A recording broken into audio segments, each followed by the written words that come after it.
যোগ্যতা না থাকলে না সেই মনের যোগটাও কিন্তু থাকে না। একটা পরীক্ষায় পাস কি ফেল সেটা বড় কথা নয়, বড় কথা প্রতিটি দিন প্রতিটি ক্লাসে ছোট ছোট বাচ্চাদের সামনে পরীক্ষা, ওদের চোখের দিকে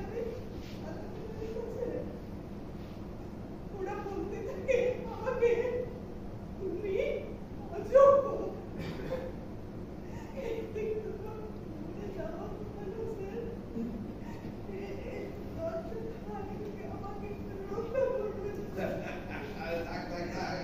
আর লজ্জা করতে কাউকেই করতে হবে না।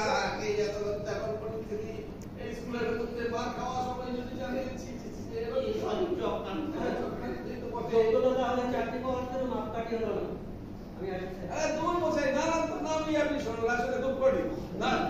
শুনুন, আমরা অনেকদিন ধরে এই স্কুলে একটা ওই মানে ওই অ্যাটেন্ডেন্ট বা ওই কেয়ারটেকারের পদের একটা জন্য অ্যাপ্লাই করেছি। হ্যাঁ, তো এখন মেল করা ওনাকে এখন ওই পদের জন্য যুক্ত করে পাঠিয়েছি আমাদের কাছে। আমরা ওই পদে ওনাকে অবজার্ভ করেছি। হ্যাঁ, ওনারা চাকরি